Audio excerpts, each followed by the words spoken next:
132페이지입니다.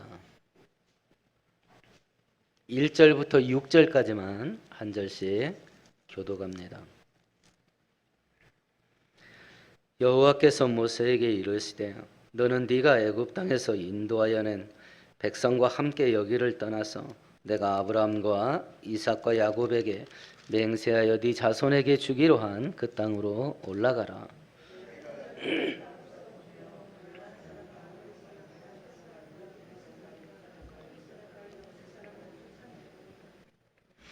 너희를 젖과 꿀이 흐르는 땅에 이르게 하려니와 나는 너희와 함께 올라가지 아니하리니 너희는 목이 곧은 백성인즉 내가 길에서 너희를 진멸할까 염려함이니라 하시니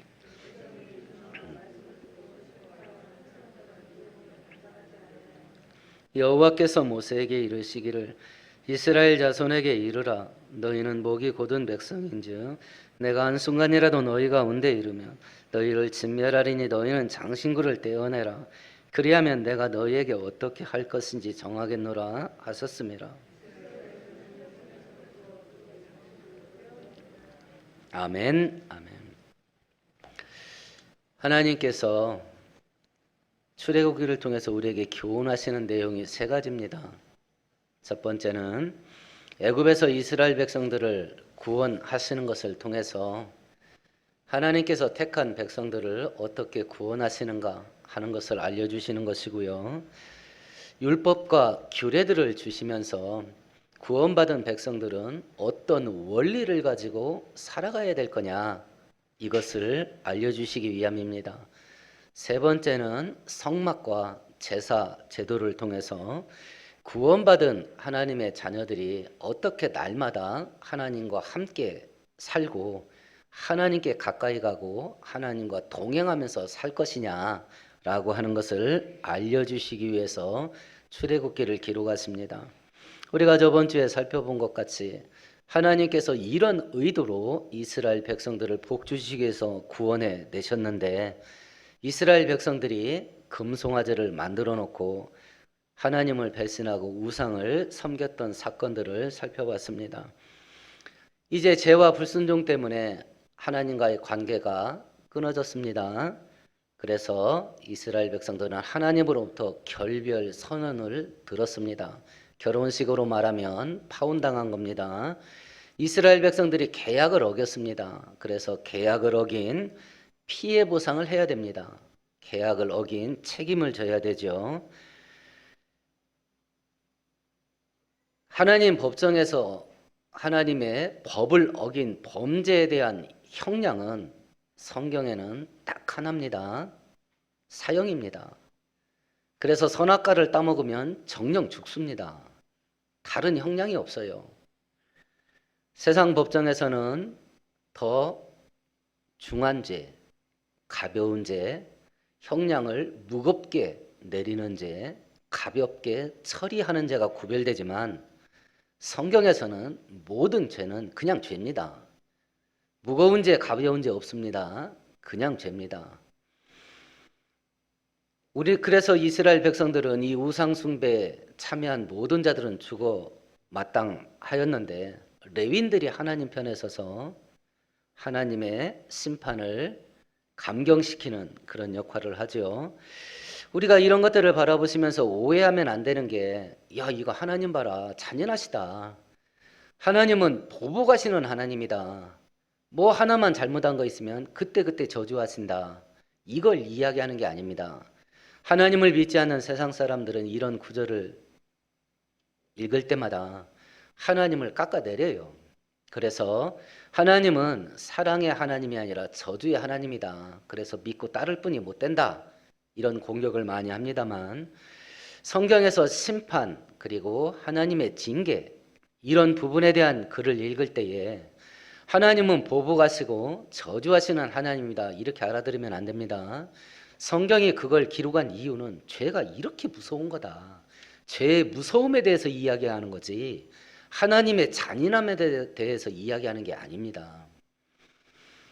죄는 하나님과 우리 사이를 갈라놓고 은혜가 사라지게 하고 하나님의 징계를 불러와요. 그래서 죄가 무서운 겁니다. 그런 일련의 사건들 속에 오늘 읽었던 본문은요, 하나님께서 선언했던 파혼 선언이 취소됩니다. 하나님께서 끊어진 관계를 다시 회복시켜 주시고, 두 번째는 끊어진 관계가 회복되면 어떤 은혜가 주어지게 되는가 하는 것을 설명하는 것이 오늘 본문인데, 그래서 오늘 성경을 살펴보는 가운데 죄와 불순종은 내가 하고 싶어서 한 거거든요. 내가 하고 싶어서. 마지못해 했겠다고 우리는 변명할 수 있겠습니다. 또 그것이 죄인 줄 압니다. 근데 왜 했습니까? 오늘 돌아가셔서 백지에다 적어보셔요. 하면 안 되는데 왜 했는지. 그걸 하게 되면 내가 얻을 수 있는 뭔가가 있었어요. 재물의 이익이 됐든지 감정상의 쾌락이 됐든지 세상적이고 육신적인 즐거움이 됐든지 뭔가 생기는 게 있다고. 그걸 하면 뭔가가 생겨. 근데 성경은 하지 말래. 이 두 개가 싸운 거예요. 근데 그 죄와 불순종을 딱 저지르면 생기는 그것 때문에 한 거거든요. 그러니까 결국은 죄 짓고 싶어서 진 거예요. 그래서 우리는 하나님의 은혜가 없으면 멸망의 길을 피할 수가 없어요. 죄와 불순종은 우리의 인생을 비참하게 만드는데 하나님의 은혜와 축복을 받는 통로가 뭐냐? 순종이에요. 그래서 순종은 우리가 하나님의 노예가 되고 하나님에게 얽매이는 인생을 사는 게 아니라 내 인생을 복되게 하는 거다. 그걸 다시 한번 깨닫고 평생을 순종의 무릎으로 하나님께 나가서 은혜 받고 살아가는 우리 모두가 되기를 축원드리겠습니다. 오늘 본문에 보면 하나님께서 결별 선언을, 파혼 선언을 다시 한번 확인하시네요. 3절을 다시 한번 읽어봅시다. 너희를 젖과 꿀이 흐르는 땅에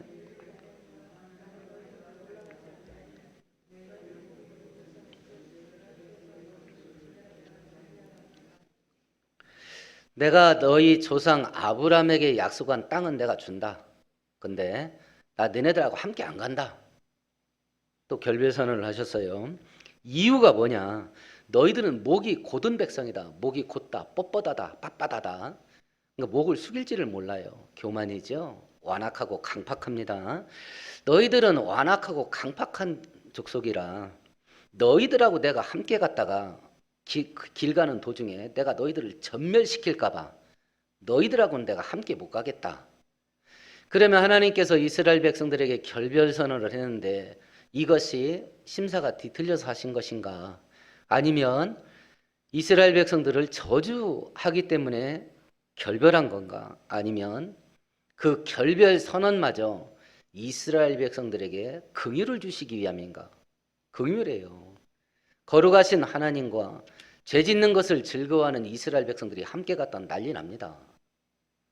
그때마다 죄값을 치러야 되는데 그때마다 하나님이 함께 있었다가는 그걸 어떻게 감당해요? 너희들은 완악하고 강팍한 백성이라 계속 죄질 거다. 그런 너희들과 내가 함께 가면 니네들 다 죽는다. 그러니까 니네만 가라. 이렇게 말씀하신 거거든요. 실제로 민수기 14장에 보면 하나님께서 가나안 땅 들어가기 전에 12명의 정탐꾼을 가나안 땅에 보내서 그 땅이 어떤지 좀 보고 오게 하시지요. 다시 40일 만에 돌아옵니다. 여호수아와 갈렙은 야, 그 땅 기름지다. 우리가 들어가면 그 땅 사람들은 우리 밥이다. 빨리 가서 챙겨 먹자. 이랬고요. 나머지 10사람은 그 땅의 성벽은 철벽이다. 그 땅의 백성들은 거인족이다. 결과적으로 우리가 들어가면 다 죽는다. 이랬던 겁니다.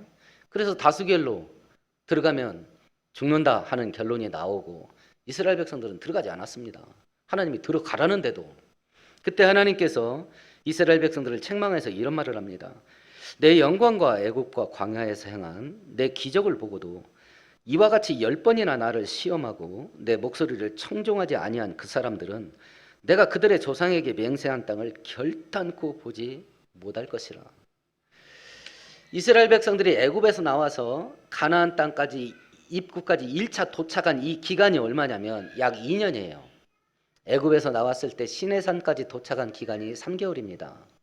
우리가 살펴보았습니다만 시내산에서 대략 1년을 머물렀습니다. 그때 율법과 십계명을 받고 성막을 건축합니다. 성막이 완공된 다음에 시내산을 출발해서 가나안 땅 입구 모압 평화까지 도착하는 기간이 얼마인지는 기록되어 있지 않습니다. 그런데 아무리 길게 잡아도 전체 기간이 2년이 안 돼요.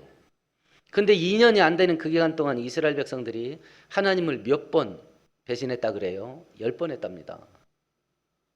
10번을 했대요. 그건 40년 기간 동안 한 게 아니에요. 2년 동안 한 거예요. 그때마다 이스라엘 백성들은 하나님께서 전멸시킬 수밖에 없는 범죄였어요. 그러니까 지금 하나님이 출발 안 했지만 니네는 죄짓기 즐거워하는 자들이라 내가 니네와 함께하면 니네 다 죽는다. 그래서 나는 안 갈란다 라고 한 것은 하나님의 자비와 긍휼에 의한 결별 선언이에요. 결별 선언. 이렇게 죄와 불순종은 하나님과 우리 사이를 갈라놔요. 이사야서 59장에 이런 말을 합니다. 내가 손이 짧아서 니네들 구원하지 못하는 거 아니다. 내가 귀가 없어서 니네 기도를 안 듣는 게 아니다. 오직 너의 죄가 너와 나 사이를 갈라놓았고 내 귀를 막아 너희 기도를 들리지 않게 함이니라. 그래서 죄가 무서워요. 하나님은 생명의 근원이시고 축복의 근원입니다. 죄는 그 하나님과 우리 사이의 관계를 끊어놔 버려요. 그럼 우리 인생 가운데 은혜가 사라집니다. 죄와 불순종이 은혜가 사라지게 하고 징계와 심판을 불러온다라고 하는 것은 지금 이 시간에 똑같은 원리예요. 이런 것들을 바라보시면서 우리 모두가 하루하루 하나님과 동행하며 순종의 삶을 살아가는 복된 인생 되기를 축원드리겠습니다. 이스라엘 백성들이 이렇게 완악하고 강팍하게 계속 죄를 져요. 그러면 이런 이스라엘 백성들을 인도하시는 하나님은 어떤 하나님이시냐? 3절 끝절에서 판단해 보면 내가 너희들을 전멸시킬까 봐 함께 못 가겠다. 그럼 하나님은 보복하시는 하나님이셔요. 자비하신 하나님이셔요. 자비로우신 하나님이에요. 징계의 원리가 있지요. 징계의 원리는 하다 안 될 때 징계합니다. 우리가 애들 키워보면 알지 않습니까? 뭐 하나 잘못하면 그때마다 톡 때리고 아이들이 잘못한 게 없어도 요즘은 아이들을 때려 죽이는 부모가 왜 이렇게 많은지 모르겠습니다. 진짜 부모라면 그리 안 할 겁니다. 진짜 부모라면 회초리 한 대를 때려도 하다 안 될 때 할 겁니다. 하나님도 똑같습니다. 징계의 원리는 하다 안 될 때 하는 것이고 징계의 원리 두 번째는 내가 저지른 것보다 항상 작게 받아요. 반대로 은혜의 원리는 첫 번째 웬만하면 받습니다. 은혜는 웬만하면 받아요. 하나님의 자녀가. 두 번째 은혜의 원리 두 번째는 내가 한 것보다 항상 차고 넘치게 받습니다. 그래서 하나님은 좋을 수밖에 없어요. 그 하나님이 어떤 하나님이냐? 자비와 긍휼의 하나님이에요. 이 하나님이 우리 모두의 아버지가 되신다는 것을 믿고 확신하게 되기를 축원드리겠습니다. 두 번째 하나님은 어떤 하나님이냐? 1절을 다시 한번 읽어봅시다. 여호와께서 모세에게 이르시되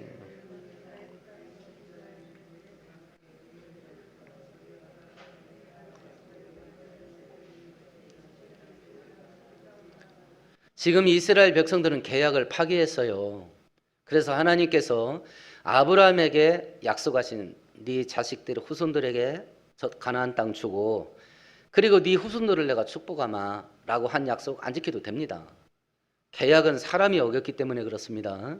근데 하나님께서 1절에 뭐라고 말했냐면 계약을 니네가 파기했다. 그런데 나는 내가 약속한 건 지켜주마. 하나님은 신실하신 하나님이에요. 약속한 건 반드시 지킵니다. 그래서 우리가 하나님을 믿을 수 있어요. 하나님은 약속한 것을 반드시 지키셔요. 지금 판이 깨졌어요. 판이 왜 깨졌냐? 사람 편에서 죄짓고 불순종한 것 때문에 계약은 파기됐습니다. 이제 계약은 이행 안 돼도 돼요. 하나님은 이 약속을 지켜줄 책임이 없습니다. 계약이 파기됐기 때문에 그렇습니다. 근데 그걸 알면서도 하나님께서 뭐라고 그랬냐면 니네가 우상 숭배해서 계약이 파기됐는데 그럼에도 불구하고 나는 내가 약속한 거 지켜주마. 하나님께서 주기로 한 이 약속은 아브람 때 대략 이때부터 약 700년 전에 했던 약속이에요. 그걸 기억하시고 약속을 이루어 주겠다는 거예요. 그러면 이스라엘 백성들에게 주겠다가 하는 이 땅이 어떤 땅이냐? 첫 번째는 그 땅은 가나안에 살고 있는 7명의 원주민들이 있어요. 7부족들이. 이 땅은 이스라엘 백성들 땅이에요. 남의 땅이에요. 남의 땅입니다. 얘네들 거 아니에요. 남의 땅이에요. 두 번째 그 땅은 3절에 보면 젖과 꿀이 흐른대요. 비옥한 땅입니다. 지금 중동 지역은 사막 기부예요. 근데 고고학 발굴에 의하면 3,000년 전에는 산림이 우거진 땅이었답니다. 그럼 묘하죠? 지금 이스라엘 백성들이 이 약속을 받았을 때는 거기는 완전히 정글지대예요. 근데 지금은 사막으로 바뀌었습니다. 그러면 두 가지가 바뀌었다는 거예요. 첫 번째 기후가 바뀌었고 두 번째 토양이 바뀌었다는 이야기예요. 그럼 이 3,000년 사이에 어떤 일이 벌어졌냐? 우리가 선지서를 읽어보면 하나님께서 이스라엘 백성들이 범죄할 때 하나님이 여러 가지 징계를 내리는데 그 중에 하나가 뭐냐면 하늘이 닫혀서 하늘은 놋과 같이 될 것이고 하늘에서 비와 이슬이 내리지 않을 거다. 하늘에서 물이 안 떨어져요. 물이 안 떨어져. 그래서 성경학자들은 이스라엘 백성들의 죄와 불순종이 지금 중동 땅이라는 거대한 대륙 전체를 기후가 바뀌게 되고 지질이 바뀌게 된 걸로 봐요. 그럼 생각해 보십시다. 우리가 믿는 하나님은 우주를 창조할 때 말 한마디로 창조하신 하나님이셔요. 그 하나님이 이 작은 지구 보이죠? 바로 그 우주선이 태양계 바깥을 벗어났어요.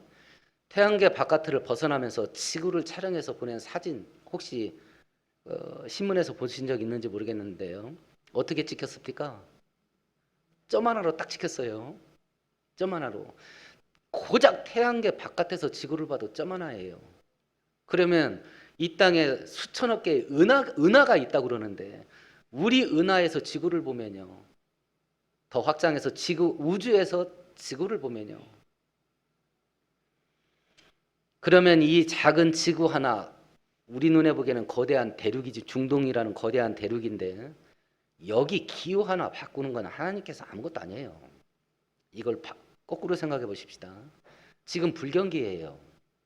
뭘 해도 다 망해요. 그러면 이 작은 땅덩어리 경제 흐름 이게 불경기냐 호경기냐 어떤 종목이 사업의 전망이 좋으냐 나쁘냐 이런 거 따질 것도 없고 하나님의 능력이 역사하면 어떤 일이 벌어질 것 같아요? 경제의 흐름 바뀌는 거 아무것도 아닙니다. 그렇잖아요. 하나님이 이거 판 뒤집는 거 아무것도 아니에요. 하나님께서 우리 인생을 복 주려고 작정만 하면요. 우리 손 뒤집는 것보다 더 쉽게 우리 인생을 바꿀 수 있어요. 그래서 바울 사도가 누구든지 그리스도 예수 안에 있으면 새로운 피조물이라. 이전 것은 지났으니 보라 새것 되었도다. 우리 인생 새것 되게 만드는 거요. 전능하신 하나님께는 아무것도 아닙니다. 아무것도 아니에요. 그래서 하나님 믿어야 돼요. 그래서 하나님께 순종하면서 살아야 됩니다.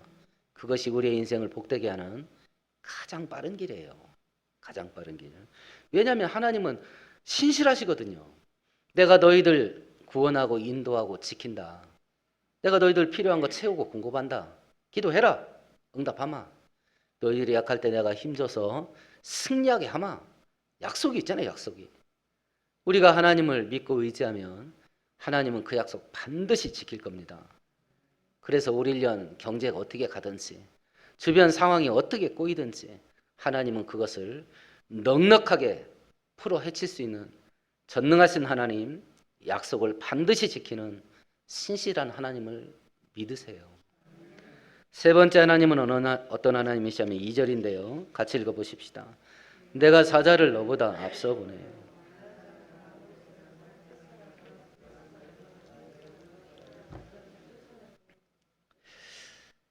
어떤 시험을 치른다 하십시다. 문제가 똑같아요. 그런데 내가 먼저 시험을 봤습니다. 100점 맞았다는 이야기 아닙니다. 내가 먼저 시험을 봤어요. 그래서 시험 문제가 어떤 건지 알고 답도 알아요. 그런데 내가 시험 본 끝난 다음 시간에 똑같은 문제 가지고 내 자식이 시험을 봐요. 내가 먼저 갔습니다. 똑같은 길을 내 자식이 따라와요. 그리고 나는 이 어떤 문제가 나왔는지 다 알아요. 답도 다 알아요. 그러면 내 자식에게 어떤 일을 해줄 수 있어요? 다 알려줄 수 있죠. 하나님이 앞서간다는 게 무슨 의미인지 아시겠어요? 앞서간다는 게 앞에 뭐가 있는지 다 알아요.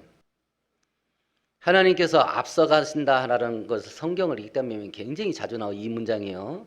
내가 너희들 앞서가서. 그것이 담고 있는 의미가 뭐예요? 앞서가시니까 뭐 하겠다는 거예요? 가장 좋은 길, 가장 빠른 길. 그 길로 인도한다는 뜻이에요, 이게. 가장 좋은 길, 가장 빠른 길. 다른 사람보다 혹여 속도가 더딘 것 같고 내 인생에 진행되는 속도가요. 다른 사람 지름길로 가는 것 같은데 나는 뺑 돌아가는 것 같고 그런 인생이 펼쳐질 수 있겠습니다. 혹여라도. 그럼 의도가 뭐겠습니까? 하나님께서.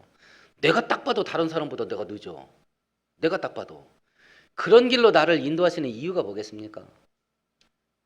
하나님은 구체적인 이유 설명 안 하는 경우가 허다해요. 거의 대부분 설명 안 해요. 내가 너를 좀 돌아가게 인도할 건데 이유가 이렇고 이래 라고 우리들에게 설명 안 합니다. 근데 그렇게 인도하시는 이유는 딱 하나밖에 없습니다. 그것이 나에게 좋은 길이기 때문에 그렇게 인도하는 겁니다. 이걸 받아들이는 게 믿는 거예요. 이걸 받아들이는 게. 나는 지금 이해가 안 되지만 이런 일들이 나에게 일어날 때는 하나님께서 무슨 선한 뜻이 있겠지 하고 하나님을 믿는 믿음으로 자기를 설득해야 돼요. 자기를. 이게 진짜 믿음이에요. 근데 우리는 대부분 하나님께 때를 쓰죠. 하나님, 저하고 왼수 지셨어요. 나한테 왜 이래요? 하나님한테 때를 쓴다고. 그러니까 이게 해답이 안 나와. 이런 일을 서로 만나고 도저히 이해되지 못할 일을 만나더라도 그 순간에서 하나님은 변함이 없어요. 그분은 전능하셔요. 불가능한 게 없습니다. 그분은 내 아버지셔요. 그래서 나에게 가장 좋은 것 주십니다. 그 하나님이 이런 길로 인도할 때는 이해는 되지 않지만 무슨 선한 뜻이 있겠지 하고 그 선한 열매를 볼 때까지 버티고 있는 겁니다. 믿음에 견고하게 서서. 그리고 성도는 그 믿음으로 너의 믿음대로 될지어다라는 걸 볼 겁니다. 반드시 볼 겁니다. 그래서 우리는 믿음의 끝장을 봐야 돼요. 믿음의 끝장을. 이스라엘 백성들이 죄짓고 범죄하는데도 하나님은 변함없이 이런 하나님이셔요. 변함없이 이런 하나님. 그러면 이런 하나님과 이스라엘 백성들은 관계가 끊어졌습니다. 야, 그럼 대체 이걸 어떻게 회복해야 되냐? 끊어진 관계를. 그 첫 번째가 4절인데요. 우리 4절과 5절을 같이 4절만 같이 읽어봅시다. 백성이 이 준엄한 말씀을 듣고 첫 번째 한 일이 뭐냐면 슬퍼하면서 통곡을 해요. 다른 말로 하면 회개를 하는 것이요. 자기들이 죄 지은 것에 대해서 슬퍼하고 울어요. 최근에 작년 올해 포함해서 한번 돌아보십시다. 울었던 적 있으세요? 울었던 적이 만일 있었다면 실제로 눈물은 안 나왔겠지만 마음으로 울고 싶었던 적이 있는 것도 한번 포함시켜 보십시다. 왜 울었어요? 왜 울었습니까? 돈 없어서요? 계획된 일들이 제대로 안 풀리고 꼬여서 울었습니까? 신세가 더럽습니까? 야, 내 팔자는 왜 이러냐 이거. 신세 타령하느라고 울었습니까? 오늘 성경 본문대로 다시 한번 질문을 던져보십시다. 내가 하나님 앞에서 죄를 안지려고 하는데 자꾸 죄를 짓는 내 모습을 보면서 죄 때문에 울어본 적 있으십니까? 죄 때문에. 이게 눈물이 다 눈물이 아닌 거예요. 하나님과의 관계가 끊어지는 그 끊어진 관계를 회복하는 첫 번째가 뭐냐면 회개예요. 죄에 대한 애통함이죠. 그래서 성경 우리들에게 마음을 찢으라 그래요. 마음을 찢으라. 시편에 보면 하나님께서 찾는 것은 통회하는 심령이라. 죄 때문에 애통하는 사람을 하나님께서 그렇게 귀하게 보신대요. 한날 일 꼬인다고 울고 뭐 이것저것 안 풀린다고 울고 신세 타령하면서 울고. 저는 안 했냐? 왜 안 했겠습니까 제가? 저도 많이 했습니다. 많이 했습니다. 아내한테 자주 했던 말인데요. 저도 놀이터 가서요. 그 그네 타면서 그네 쇠사슬에 못 감은 적이 한두 번이 아닙니다. 합니다 저도. 우리가 한번 질문을 던져보자는 거죠. 죄진 것 때문에 울어본 적 있냐? 죄진 것 때문에. 죄진 것 때문에 애통하면서 하나님 앞에서 울어본 적 있냐? 라고 하는 것이요. 회개 무릎으로 하나님께 나갑니다. 두 번째는 5절 끝절에 보면 장신구를 떼어내라. 4절 끝절에 보면 몸을 단장하지 마라. 야, 이게 무슨 뜻이냐? 고대 국가에서는 액세서리가 어떤 형태가 대부분이냐면 자기들이 섬기는 신의 형상으로 액세서리를 만들어요. 신의 형상. 특별히 중동 지역은 초생달 장신구가 굉장히 많이 발견돼요. 중동 지역은. 왜냐하면 거기는 월신을 섬겼거든요. 보름달은 줄어드는 달이에요. 근데 초승달은 늘어나는 것만 남은 달이잖아요.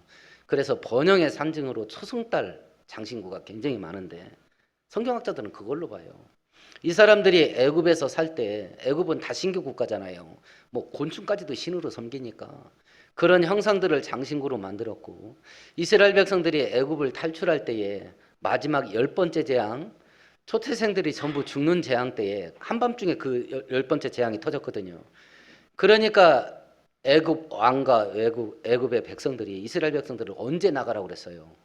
한밤중에 나가라고 했거든요. 더 큰일 터질까 봐 지금 빨리 나가라고. 그때 이스라엘 백성들이 어떻게 해요? 버티죠. 그냥은 못 가지. 그러니까 애굽 사람들 그럼 어떻게 해나가냐? 금은부화를 주어. 그래서 그동안 노예 생활하던 거 퇴직금 일시불로 받아갖고 나와요. 그때 받았던 장신구예요. 이게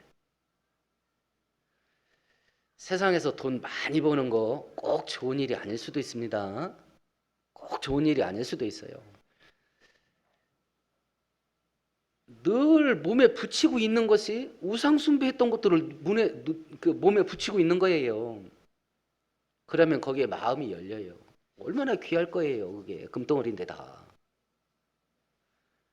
그걸 떼어내라. 베드로전서 3장 3절에 있네요.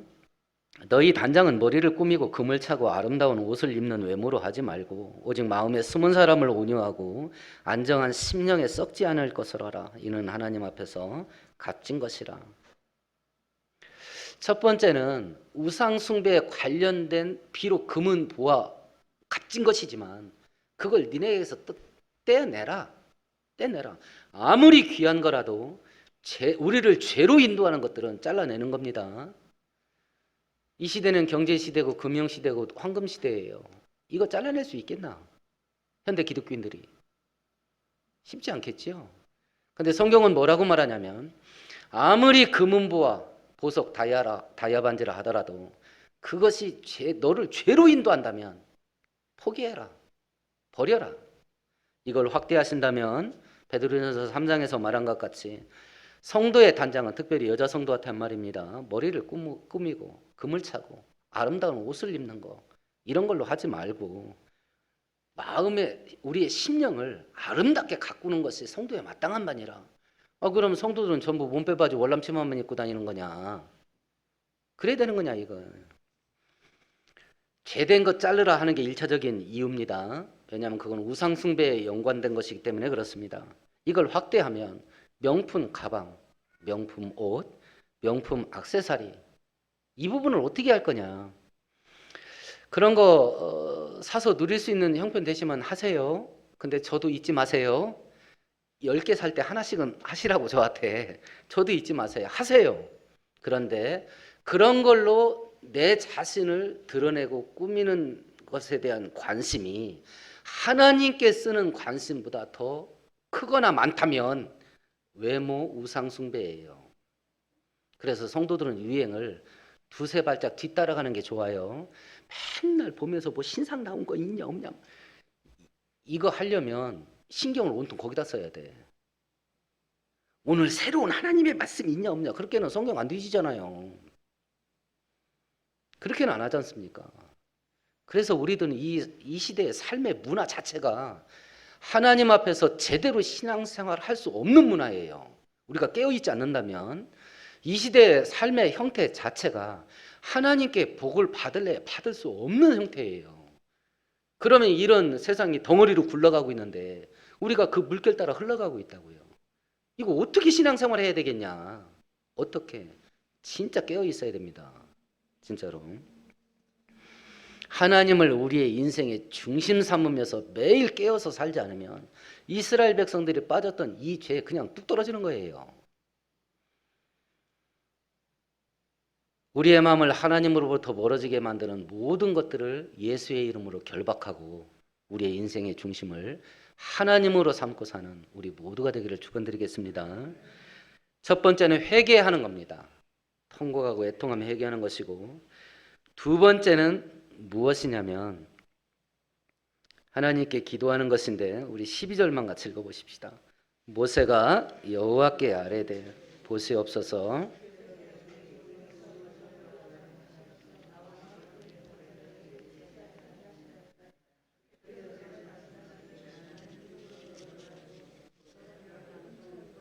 13절도 같이 읽읍시다. 내가 참으로 주의 목전에 은총을 입었사오며.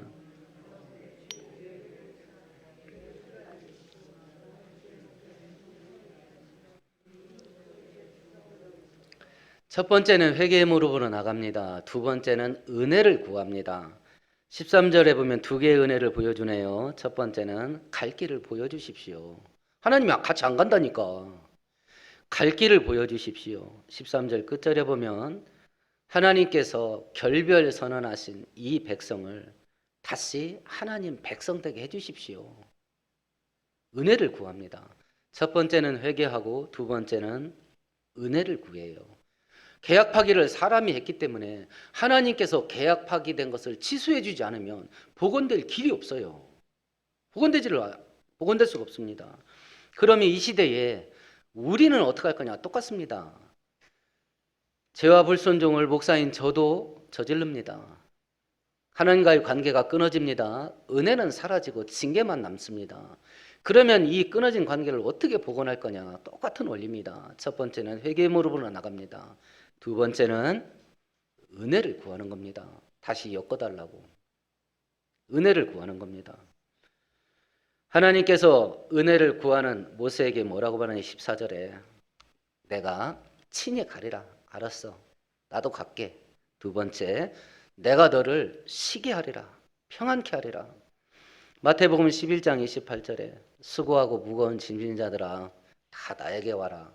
내가 너희를 편히 쉬게 하리라. 편히 쉬게 하리라. 하나님께서 우리를 향한 뜻이 뭐냐? 은혜 주는 거예요. 하나님께서 당신의 택한 자녀들에게 계획하고 있는 게 뭐냐? 복 주는 겁니다. 그래서 웬만하면 다 받을 수 있는 거예요. 웬만하면. 늘 문제는 어디서 터지냐면 우리 쪽에서 터집니다. 하나님이 은혜를 안 주는 것도 아니고 우리의 기도를 안 듣는 것도 아니고 우리가 어떤 형편인지 신경도 안 쓰는 것도 아닙니다. 문제는 우리 쪽에 있어요. 우리 쪽에. 그러면 하나님께서 이스라엘 백성들에게 주시고자 하는 이 은혜가 어떻게 회복되냐? 멀어진 관계 다시 돌이킵니다. 그리고 은혜를 간구하는데 하나님의 은혜를 우리 인생 속에 흘러 들어오게 하는 통로가 되는 게 뭐냐? 기도예요. 제가 개척을 했는데 17년 전에 저희 형님께서 저한테 그래요. 이런저런 안부를 물으면서 야, 이렇게 어려운 때에 왜 이렇게 무모한 일을 했냐 그러시더라고. 저희 형님은 교회 안 다닙니다. 근데 주님은 모셨습니다. 술을 좋아하시거든요. 그 술주자 주님은 모셨어요. 우리 이 이야기를 우리 형편으로 바꿔서 이야기해 보십시다. 이렇게 어려운 때에 기도를 하지 않는 무모한 일을 왜 하는가? 이 어려운 때에 이스라엘 백성들 지금 뺀질뺀질합니다. 그런데 회개의 무릎으로 돌이키고 은혜를 구하니까 하늘문이 열렸어요. 오늘 사건을 보면서 결단을 하는 겁니다. 첫 번째, 지금보다 조금만 더 잘하면. 그렇잖아요. 지금보다 조금만 더 잘하면. 두 번째, 이 어려운 때에 기도를 회복한다면. 이 어려운 때에 기도를 회복한다면 닫힌 하늘문이 오늘날 우리에게도 똑같이 열릴 겁니다. 하나님 아버지, 이스라엘 백성들이 틈만 나면 죄짓고 불순종해서 좋으신 하나님, 축복의 하나님과 멀어지고 징계를 받으며 살았던 것을 보며 우리도 이들과 동일하게 살았음을 고백합니다. 죄는 우리가 지었사오나 이 죄를 해결할 능력이 우리에게는 없사옵고 오직 하나님이 용서하시고 끊어진 관계를 회복시켜 주셔야 다시 원상복귀되는 것을 압니다. 저희들을 불쌍히 여기시고 다시 한번 우리의 죄가 예수님의 보혈의 피로 씻겨지게 하옵시고 저희들을 당신의 백성으로 다시 붙잡으셔서 우리들의 앞길에 하나님의 은혜로 열려지는 역사가 닫혀진 하늘문이 활짝활짝 열리는 축복의 열매들을 맺을 수 있도록 주의 백성들에게 복의 복을 더하여 주옵소서. 예수님 이름으로 축복하고 기도합니다. 아멘. 아멘.